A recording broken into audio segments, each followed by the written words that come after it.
Hello everyone, this is doctor Supriya Sonalika.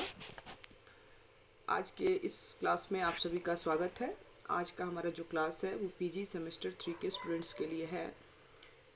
और PG semester 3 के course का जो पेपर 9 है रिसर्च मैथोलॉजी का, उसके अंतर्गत पिछले क्लास में हमने रिसर्च डिज़ाइन के बारे में डिस्कस किया था। और अपने लास्ट क्लास में मैंने उसके मीनिंग और उसके डिफिनीशंस तथा उसके कैरेक्टरिस्टिक्स विशेषताओं का अध्ययन हम लोगों ने किया था। आज के हम इस क्लास में हम लोग अनुसंधान अभिकल्प की विषय वस्तु पर चर्चा करेंगे। और जैसा कि हम लोग पिछले क्लास में डिस्कस कर चुके हैं कि जो अनुसंधान अभिकल्प जो है, अनुसंधान स्टार्ट करने से पहले ही एक योजना या प्रारूप या एक डिज़ाइन बनाया जाता है, जिससे कि हमारा जो रिसर्च है उसको एक डायरेक्शन मिल सके, एक दिशा मिल सके, और कम समय में, सही समय में, कम लागत में और कम श्रम में हम अपने कार्य को पूरा कर सके और बेस्ट डिसीजन, बेस्ट निर्णय ले सके काम करने में। और इसमें हमारी यह मदद करती है। तो आज हम लोग जानेंगे कि जो अभिकल्प है, डिज़ाइन है, जो अनुसंधान डिज़ाइन है, उसका सब्जेक्ट मैटर क्या है, उसमें हम लोग कौन कौन सी चीज़ों का अध्ययन करते हैं, उसमें किन किन चीज़ों को हम लोग समाहित करते हैं। तो इसमें बहुत सारे स्टेप्स कह सकते हैं या पॉइंट्स होते हैं जिन पर हमें ध्यान रखना चाहिए, जो उसकी अंतः वस्तु या विषय वस्तु होती है या उसमें अंतर्निहित होती है। जैसे कि पहला जो इसमें स्टेप्स होता है या पहला जो इसका अभिकल्प का जो विषय होता है, फर्स्ट जो होता है वो होता है शोध का विषय। मीन्स टॉपिक ऑफ रिसर्च क्या है, इसको हम लोग को देखना होता है। तो ऐसा करने से अध्ययन के विषय का स्पष्ट ज्ञान हो जाता है तथा उसके क्षेत्र एवं सीमाओं का भी पता चलता है, और उसके स्वरूप निर्धारण, खोज आदि के विषय में उपलब्ध साहित्य, पत्र पत्रिकाएं आदि का अध्ययन करना पड़ता है। और अध्ययन के स्रोत सरकारी, गैर सरकारी, व्यक्तिगत पुस्तकालय या परिवेश संबंधी भी हो सकते हैं। तो फर्स्ट जो उसमें उसकी अंतः वस्तु या विषय वस्तु होती है रिसर्च डिजाइन की, वो होती है शोध का विषय, टॉपिक आपका क्या है वो। दूसरा होता है अध्ययन की प्रकृति, नेचर ऑफ स्टडी आपका क्या होगा। तो इसमें शोध का प्रकार एवं स्वरूप निर्धारण करना पड़ता है कि आपका शोध जो होगा उसमें आपने कौन सा शोध, कौन सी प्रविधि को यूज किया है। जैसे कि वह सांख्यिकीय है, व्यक्तिगत है, तुलनात्मक है, प्रयोगात्मक है, विश्लेषणात्मक है या अन्वेषात्मक है। तो किस प्रकार या तो मिश्रित है, मतलब आपने शोध के किस रूप का यूज इसके अंतर्गत किया गया है। यह सेकंड जो इसका विषय वस्तु के अंतर्गत जो अध्ययन की प्रकृति है, इसको हम लोग यहाँ डिफाइन करते हैं। तीसरा जो महत्वपूर्ण होता है वो होता है प्रस्तावना या पृष्ठभूमि, जिसको हम लोग कहते हैं इंट्रोडक्शन और बैकग्राउंड आप कह सकते हैं। और इसमें विषय वस्तु को चुनने की पृष्ठभूमि बतलानी होती है कि आपने क्यों चुना है, इसकी चुनने की क्या मकसद है, इस समस्या पर अध्ययन करने का आपका क्या मकसद है, उसकी पृष्ठभूमि बनानी पड़ती है तथा उसकी शुरुआत करनी पड़ती है। ठीक है।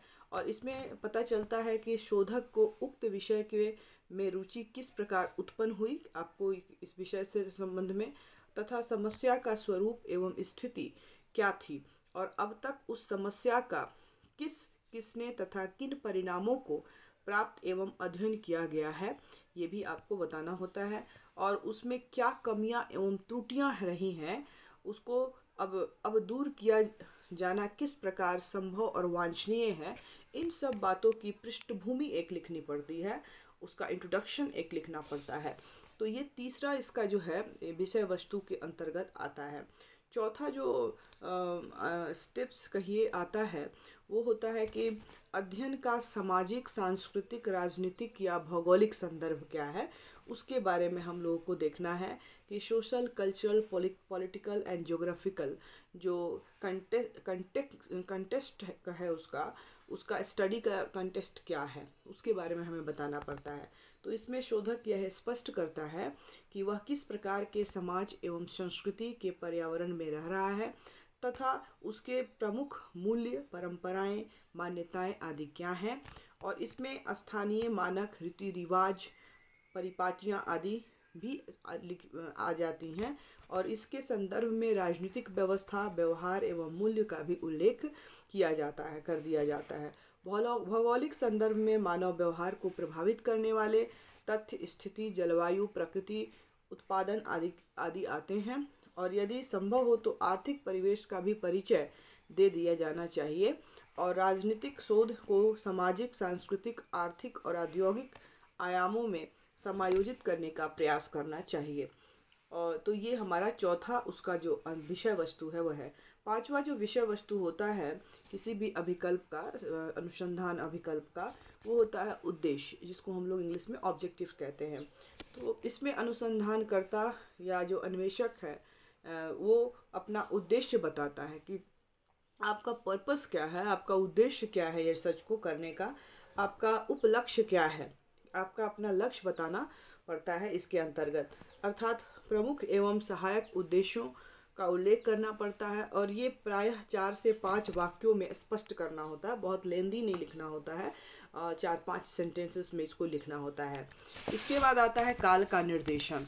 काल का निर्देशन मतलब जो पीरियड है कि कब से कब तक, कहाँ, कैसे आप करेंगे, उसके बारे में इसमें बताया जाता है कि शोध जो है किस समय, काल या परिवेश से संबंधित है। और तथा राजनीतिक अनुसंधान में एक बहुत ही महत्वपूर्ण यह कारक होता है, क्योंकि उसको हम लोग काल के अनुसार से पढ़ते हैं तो ये पढ़ने के अध्ययन की सुविधा में आसानी होती है। तो ये एक निर्धारण इसके अंतर्गत किया जाता है। उसके बाद नेक्स्ट स्टेप आता है तथ्य सामग्री के चयन के आधार पर संकलन प्रविधि। तथ्य सामग्री के चयन के आधार पर संकलन प्रविधि, ठीक है। Basis of selection of datas and technique of collection, ठीक है। इसमें तथ्य सामग्री के चयन के आधार बताए एवं निश्चित किए जाते हैं। उनका क्या औचित्य और औचित्य भी उनका स्पष्ट किया जाना चाहिए। और ये आधार प्रलेखीय, भौतिक अथवा वैचारिक, प्रेक्षीय आदि हो सकते हैं। तथ्य संकलन की प्रविधि मानवीय या मशीनी हो सकती है। और अवलोकन, प्रश्नावली, साक्षात्कार, प्रक्षेपण आदि युक्तियों के द्वारा तथ्य एकत्रित किए जा सकते हैं और इनकी उपयुक्तता पर ध्यान दिया जाना आवश्यक होता है। तो इसमें टेक्निक्स, टूल एंड टेक्निक्स के बारे में हम बताते हैं कि हम अपने रिसर्च में कौन से टेक्निक्स को यूज़ करेंगे। नेक्स्ट जो पॉइंट आता है वो है असाधारण चर और परिकल्पना, कंसेप्ट, वेरिएबल्स एंड हाइपोथेसिस। तो इस क्षेत्र में सबसे पहले यदि कोई सिद्धांत या अवधारणात्मक रूपरेखा का आधार जो है वो बनाया गया है तो उसका उल्लेख किया जाना आवश्यक है। और उसके संदर्भ में मुख्य अवधारणाओं को स्पष्ट किया जाना चाहिए। उनको सुनिश्चित बनाने के लिए उनकी कार्यकारी परिभाषा दी जानी चाहिए। जैसे यदि भ्रष्टाचार की अवधारणा को प्रयुक्त किया गया है तो यह बताया जाना चाहिए कि किन अर्थों में क्या प्रयोग इसका किया गया है। इसी तरह से यह बताया जा सकता है कि किन किन चरों को केंद्रीय विषय बनाया जा रहा है तथा उससे संबंधित किन किन परिकल्पनाओं का निर्माण किया जाएगा। और परिकल्पनाओं का निर्माण जो है वह आपके अन्वेषण में को सुनिश्चित बना देता है तथा उसमें शोध की दिशा, सीमा क्षेत्र और इन सब को निर्धारित कर देता है जब हम अपने हाइपोथेसिस का निर्माण कर लेते हैं तो। और इस विषय में एक विचारक है कोहन तथा नगेल ने बताया है कि हम समस्या को प्रस्तावित व्याख्या या समाधान के बिना एक कदम भी आगे नहीं बढ़ा जा सकता। समस्या से संबंध विषय सामग्री तथा शोधक के पूर्व ज्ञान द्वारा सुलझाए जाते हैं। जब इन सुझावों या व्याख्याओं को प्रस्तावना की तरह रखा जाता है तो ये परिकल्पनाएं कहलाती हैं। और ये परिकल्पनाएं तथ्यों में सुव्यवस्था लाकर शोध को निर्देशित करने का कार्य करती है। तो इस तरह से ये आपका जो है 8वां जो है इसका ये होता है विषय वस्तु का। 9वां जो होता है विश्लेषण एवं निर्वचन, एनालिसिस एंड इंटरप्रिटेशन। तो इसमें सामग्री के एकत्रित होने के बाद उसमें सारणीकरण, वर्गीकरण, विश्लेषण प्रणाली का संकेत दिया जा सकता है। और उसके निर्वचन में कौन कौन सी पद्धतियों का सहारा लिया गया अथवा उसकी सामान्यतः या प्रामाणिकता की मात्रा क्या होगी आदि बातों का जो है वो उल्लेख किया जाता है। और इसका लास्ट जो आठवां पॉइंट होता है वो होता है सर्वेक्षण काल, समय और धन। सर्वे पीरियड, टाइम एंड मनी। मतलब कि इसमें यह भी संकेत दिया जाना चाहिए कि सर्वेक्षण कितने समय के भीतर संपन्न हो पाएगा, उसे लगातार एक बार या कई बार किया जाएगा। इसी प्रकार शोध में लगने वाले समय और धन का अनुमान भी बताया जाना चाहिए। एक अच्छे अन्वेषण रूपांकन या अभिकल्प में अनेक विशेषताएं पाई जाती हैं। वह शोध प्रक्रिया के दौरान आवश्यकता अनुसार संशोधित एवं परिवर्तित किए जा सकने के कारण हमेशा जो है लचीला होता है और उसकी अवधारणाएं स्पष्ट, सुनिश्चित एवं अनुभविक होती है। इससे शोध में परिशुद्धता आती है।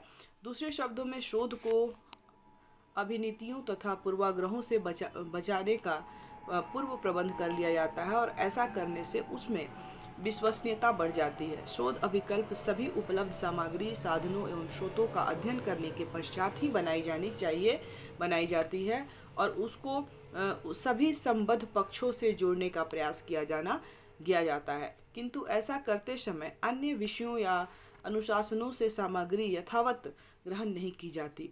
उसमें अवधारणाओं को प्रयोग करते समय राजनीतिक संदर्भ का ध्यान रखना चाहिए और चरों का स्वरूप स्पष्ट कर देने से शोधक अनुसंधान अभिकल्प, अन्वेषणात्मक, वर्णनात्मक, निदानात्मक और प्रायोगिक अपने मूल्यों को पृथक रखने में सफल हो जाता है और अनुसंधान प्रकल्प की उपयुक्त सभी विशेषताएं एवं अंश किन्हीं कठोर एवं निर्धारित मार्ग पर चलने को बाध्य नहीं करती और नई स्थितियां, दशाएं और विशेषताओं के दृष्टिगोचर हो जाने पर उनमें स्पष्टीकरण देते हुए परिवर्तन कर लिया जाता है।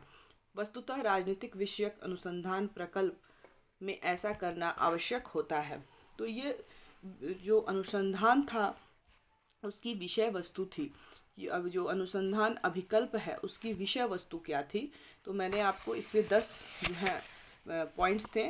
पहला जो था वो शोध का विषय, अध्ययन की प्रकृति, प्रस्तावना एवं पृष्ठभूमि, अध्ययन का सामाजिक, राजनीतिक, आर्थिक, भौगोलिक संदर्भ, उद्देश्य, काल निर्देशन, तथ्य सामग्री का चयन, असाधारण चर उपकल्पना और विश्लेषण और निर्वचन, और लास्टली सर्वेक्षण काल, समय और धन।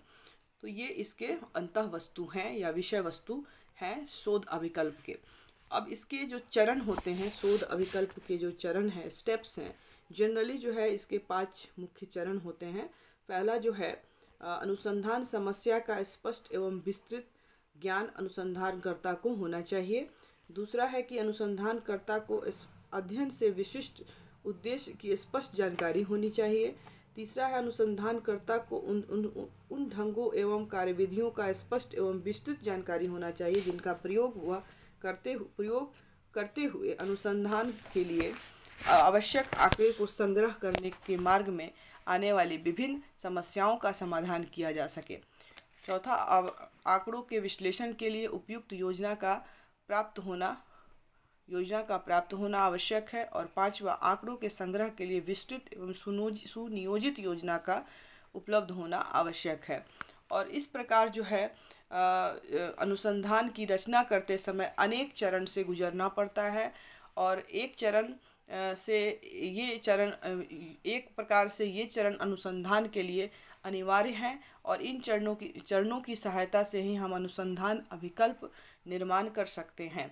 और इस तरह से अनुसंधान को बनाने के लिए बहुत सारे विभिन्न चरणों का ध्यान में रखा जाता है, जिसका मैंने अभी शॉर्ट में बताया। हम लोग अपने अगले क्लास में इसको डिटेल्स में अध्ययन करेंगे कि उसके जो स्टेप्स हैं वो क्या है, पहले आपको क्या करना चाहिए, फिर क्या करना चाहिए, और इसके बाद फिर हम लोग इसके प्रकार की चर्चा करेंगे। आई होप आपको समझ में आया हो कि इसकी अंतः वस्तु क्या है, विषय वस्तु क्या है। अगले क्लास में हम लोग इसके प्रकार की चर्चा करेंगे। आपको कोई भी जो आपने आज पढ़ा, मैंने बताया, उसमें कहीं भी कोई आपको कन्फ्यूजन हो तो आप जो है कमेंट सेक्शन में जाके अपने प्रश्न ज़रूर पूछें। Okay, thank you all of you. नए टॉपिक के साथ बहुत जल्द हम फिर मिलेंगे। घर में रहें, सुरक्षित रहें